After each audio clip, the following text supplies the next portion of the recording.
बासलाहियत, शफाफ और खिदमत के जज्बे से सरशार ब्यूरोक्रेसी रियासती नज़्म व नस्क के लिए नागुज़ीर है। नौजवान अफसर दयानतदारी, महारत और हुब्बुल वतनी की आला तरीन मयार अपनाते हुए फ़राइज़ अंजाम दें। फील्ड मार्शल सैयद आसिम मुनीर की सिविल सर्विसेज अकेडमी के 52वें कॉमन ट्रेनिंग प्रोग्राम के अफसरान से गुफ्तगू। पाक फौज के ज़माने अमन और दीगर हवालों से उमूर पर बातचीत। इदारों को मुस्तहकम करने और सिविल मिलिट्री क़यादत के दरमियान बेहतर हम आहंगी की ज़रूरत पर जोर दिया। कौमी सिक्योरिटी समेत दाखिली और बैरूनी चैलेंजेस पर इजहार ख्याल किया। खित्ते में अमन और इस्तेहकाम के लिए मुसल्लह अफवाज के मुतहर्रिक किरदार पर भी रोशनी डाली।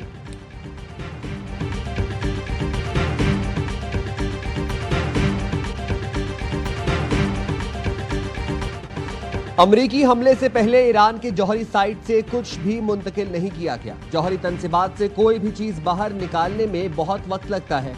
ये खतरनाक और मुश्किल भी होता है। अमरीकी सदर डोनाल्ड ट्रंप कहते हैं ईरान के जौहरी साइट पर मौजूद गाड़ियां मजदूरों की थीं जो शाफ्ट्स को ढक रही थीं।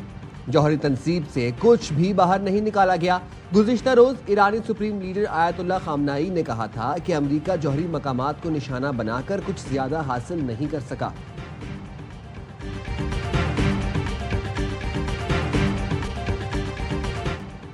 अमरीका मुज़ाकरात में ईरान को इक्तिसादी पाबंदियां खत्म करने की पेशकश कर सकता है। अमरीकी मीडिया का दावा, कहा ईरान को बैरूनी बैंकों में इसके $6 अरब इस्तेमाल करने की इजाज़त दी जा सकती है। मुज़ाकरात में अहम तरीन शर्त ईरान को यूरेनियम आसूदगी की इजाज़त न देना है। ईरानी सिविलियन न्यूक्लियर प्लांट के लिए अरबों के जरिए सरमायाकारी की पेशकश भी की जा सकती है। ईरानी वज़ीर ख़ारजा अब्बास अराग़ची कहते हैं अमरीका के साथ मुज़ाकरात के नए दौर से मुतालिक कोई मुआहदा नहीं हुआ, लेकिन हम इस इम्कान का जायजा ले रहे हैं। मुज़ाकरात का फैसला मुल्की मुफाद की बुनियाद पर करेंगे। जौहरी तनसीबात पर हमला नाकाबिले माफ़ी जुर्म है। IAEA के सबरा को ज़ाती तौर पर इसकी मजम्मत करनी चाहिए।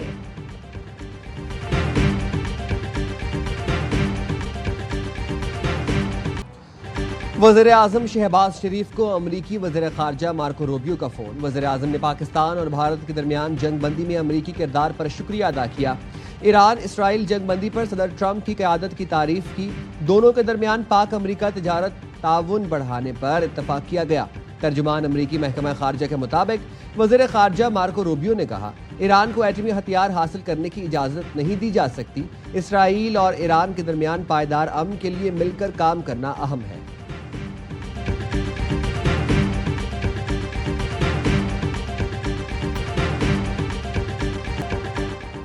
पाक भारत के बाद ईरान इसराइल जंगबंदी पर अमरीकी सदर का मुतासिर कुन किरदार हमेशा याद रखा जाएगा।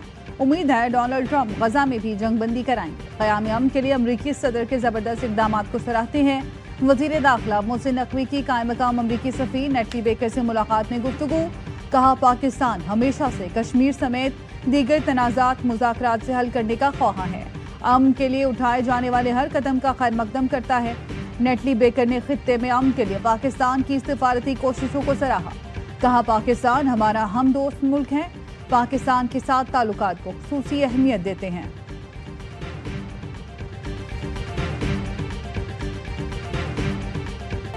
मुल्क के मुख्तलिफ शहरों में वक्फे से बारिश। हादसात में मजीद 4 अफराद जाँ बहक।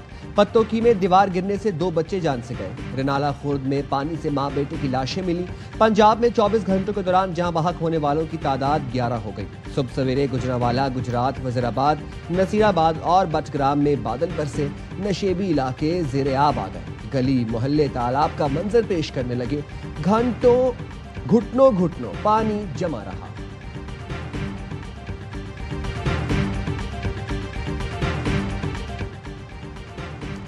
कराची के मुख्तलिफ इलाकों में फिर बादल बरस पड़े। मलिर, शार फैसल, लांढी, कोरंगी और कायदाबाद में बारिश से गर्मी का जोर टूट गया। शाह लतीफ टाउन, गुलशन हदीद, मेमनगोट और स्टील टाउन में भी बादल जमकर बरसे। मुख्तलिफ मकामात पर तेज हवाओं के बाइस दरख्त गिर गए। हैदराबाद में भी वक्फे से बारिश। सखर के मुतादिद इलाके कीचड़ और पानी में डूब गए। बिजली की फराहमी भी मुअत्तल।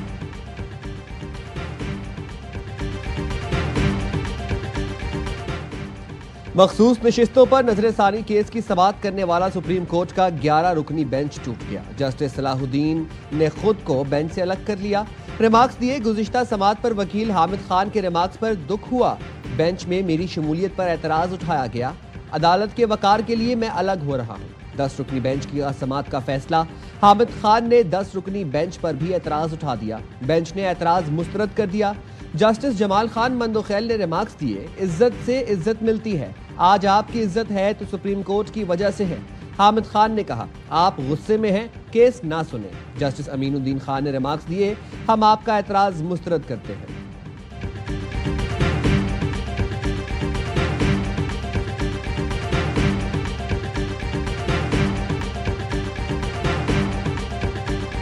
मैंने अपनी तकरीर में कुलभूषण सिंह यादव का भी जिक्र किया, जाफर एक्सप्रेस का भी जिक्र किया, कश्मीर का भी जिक्र किया। उसके बाद जो है उन्होंने टाइम मांगा। उन्होंने तकरीर मुझसे पहले की हुई थी, उनको टाइम नहीं दिया गया। SCO इजलास में मकबूजा कश्मीर का मामला उठाया। समझौता एक्सप्रेस और बलूचिस्तान में भारतीय दहशतगर्दी का भी जिक्र किया। भारतीय वजीर दिफा ने मेरी तकरीर के मखसूस पैराग्राफ पर एतराज किया। वजीर दिफा ख्वाजा आसिफ की प्रोग्राम 11th आवर में गुफ्तगू। कहा, भारतीय वजीर दिफा चाहते थे SCO पाकिस्तान के खिलाफ बयान जारी करे। राजनाथ सिंह पहलगाम वाक़े को पाकिस्तान से जोड़ने की कोशिश कर रहे थे। भारत के सिवा तमाम रुकन मुल्कों ने पाकिस्तान के मौक़िफ़ की हिमायत की। मसला फ़लस्तीन और कश्मीर पर पाकिस्तान का मौक़िफ़ बिल्कुल वाज़ेह और दो टूक है।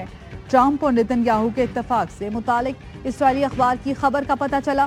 फ़लस्तीनी इस किस्म के किसी मुआहदे को तस्लीम नहीं करेंगे।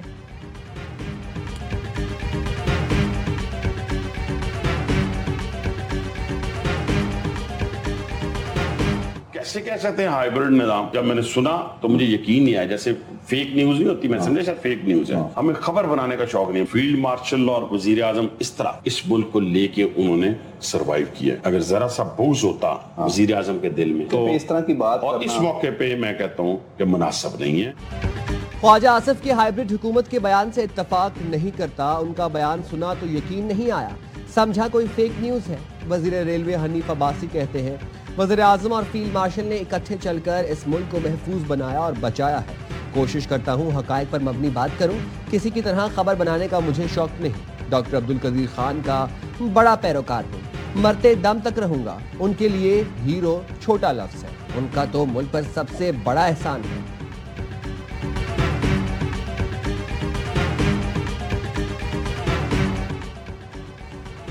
कारोबारी इदारे मुल्की मईशत में पायदार तरक्की के कलीदी महरक हैं। मुआशी तरक्की के लिए छोटे और दरमियाने दर्जे के कारोबार में इजाफा जरूरी है।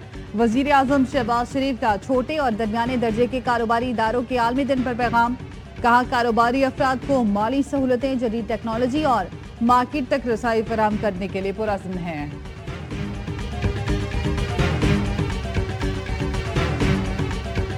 पाकिस्तान स्टॉक मार्केट में मुस्बत रुझान। 100 इंडेक्स में 1479 पॉइंट्स का इजाफा।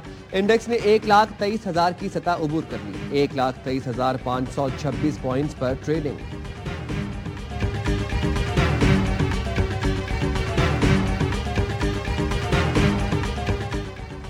इस्राएली फौज के गजा पर ताबड़तोड़ हमले, मजीद 72 फलस्तीनी शहीद हो गए। जबालिया में स्कूल पर इस्राएली बमबारी से 9 अफराद लुक़मा जल बने। गुज़श्ता माह इस्राएली हमलों में इमदाद के मुंतज़िर 549 फलस्तीनी शहीद और 4066 जख्मी हुए। मगरबी किनारे में इस्राएली फौज के छापे के दौरान 20 से ज़ायद फलस्तीनियों को गिरफ्तार कर लिया गया। यहूदी आबादकारों की जानिब से एम्बुलेंस रोकने की वीडियो सोशल मीडिया पर वायरल हो गई।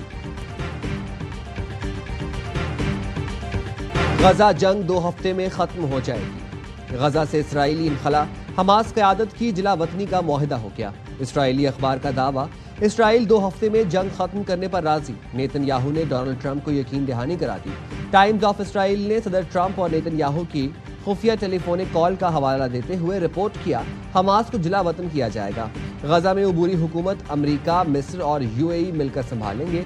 जंग बंदी के बाद सऊदी अरब और शाम इसराइल से सिफारती ताल्लुकात कायम करेंगे। बाकी मुस्लिम ममालिक भी सेहोनी रियासत से ताल्लुकात बहाल करेंगे। गजा छोड़ने वाले फलस्तीनियों को दीगर ममालिक में बसाने की तजवीज़ भी ज़ेर गौर।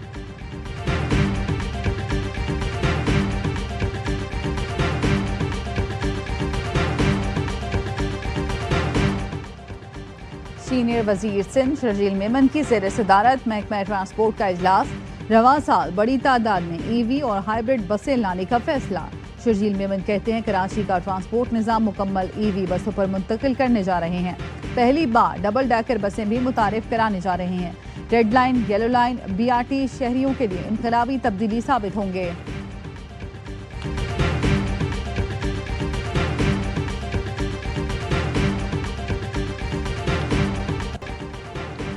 ईरान इसराइल जंग में इसराइल को कुछ अरब डॉलर का नुकसान हुआ। इसराइल के मरकजी बैंक ने तफसीलात बता दी। GDP में 1% कमी का इम्कान जाहिर कर दिया। मरकजी बैंक का कहना है जंग से इसराइल के शहरी और फौजी इंफ्रास्ट्रक्चर को शदीद नुकसान हुआ।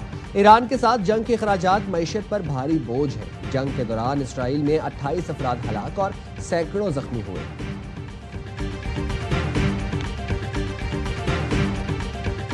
Everybody wants to make a deal. A few months ago, the press was saying, do you really have anybody of any interest? Well, we just signed with China yesterday. We're not going to make deals with everybody. Some we're just going to send them a letter, say, thank you very much. You're going to pay 25, 35, 45%.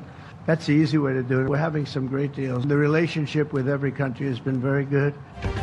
America और चीन के दरमियान तिजारती मुआहदा अमेरिकी सदर Donald Trump ने दस्तखत कर दिए। वाशिंगटन में तकरीब से खिताब में ट्रंप का कहना था चीन से अमेरिका को नायाब मादनियात की तस्सील तेज की जाएगी। हर कोई डील करना चाहता है लेकिन हम हर किसी के साथ डील नहीं करेंगे।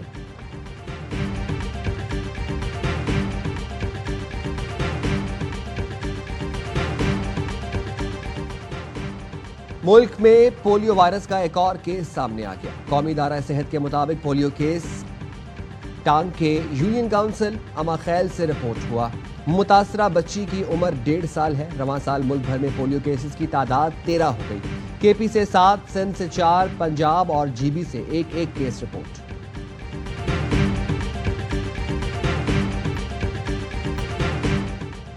साबिक वजीर आला मीर नसीर मेंगल के बेटे मीर अताउर रहमान के कत्ल का मुकदमा दर्ज।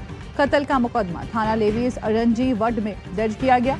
मुकदमे में मेंगल कबीले के सरबरा सरदार असदुल्ला मेंगल और सरदार अख्तर मेंगल के बेटे गोरगेन मेंगल समेत 6 अफराद नामजद। अताउर रहमान मेंगल को कुछ रोज कबल खुशदार के इलाके वड में कत्ल किया गया था।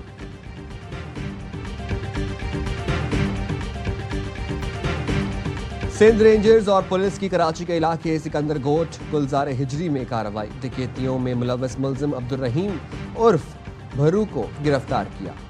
बिन कासिम टाउन बुकटी गोट में भी रेंजर्स और पुलिस की मुश्तरका कार्रवाई। सरकारी अमलाक गाड़ियों को नुकसान पहुंचाने में मुलव्वस 5 मुल्जिमान गिरफ्तार। तर्जुमान रेंजर्स के मुताबिक मुल्जिमान के मोबाइल फोन से इदारों के खिलाफ प्रोपोगेंडे के सबूत मिले।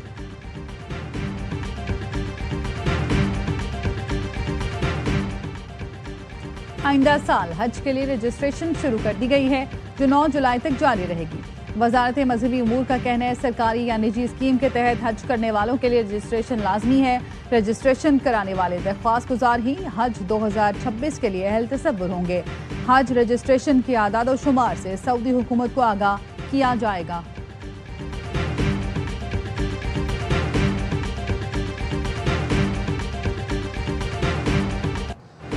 अजीम सूफी बुजुर्ग हजरत बाबा फरीदुद्दीन गंज शकर रहमतुल्लाह अलैह के सालाना उर्स की तकरीबात जारी। दुनिया भर से ज़ायरीन की बड़ी तादाद शिरकत के लिए पहुंच गई। उर्स के लिए सिक्योरिटी के फुल प्रूफ इंतजाम किए गए।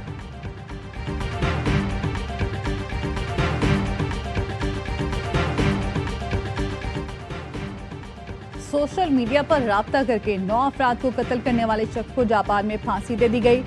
ट्विटर किलर के नाम से मशहूर टाका हिरोशिरा शेई को 8 खवातीन और 1 मर्द को कत्ल करके उनके अज़ा के टुकड़े करने के जुर्म में फांसी दी गई। ट्विटर किलर सिर्फ उन सोशल मीडिया सार्फिन को कत्ल करता था जो खुद अपनी जिंदगी के खात्मे से मुतालिक पोस्ट करते थे।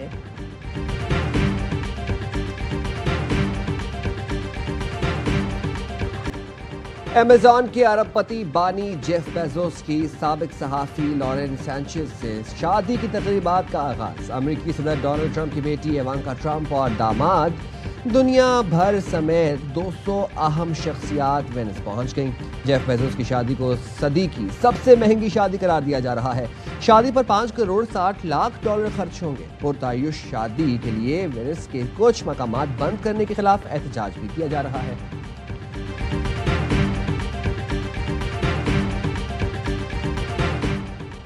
सिल्वर मेडल जीतने वाली पाकिस्तान की वॉलीबॉल टीम बहरीन से वतन वापस पहुंच गई। अल्लामा इकबाल एयरपोर्ट पर वॉलीबॉल फेडरेशन के हुकाम ने इस्तकबाल किया। नेशंस कप का फाइनल मेजबान बहरीन और पाकिस्तान के दरमियान खेला गया था। बहरीन ने फाइनल में पाकिस्तान के खिलाफ 2-1 से कामयाबी हासिल की थी। और इंतजार की घड़ियां खत्म। हानिया आमिर और दिलजीत दोसांझ की पंजाबी फिल्म सरदार जी 3 आज भारत के अलावा दुनिया भर में रिलीज होगी। हानिया आमिर ने फिल्म पाकिस्तान में रिलीज होने की पोस्ट सोशल मीडिया पर शेयर कर दी। भारत ने हानिया आमिर और दिलजीत की फिल्म की नुमाइश पर पाबंदी आयद कर रखी है।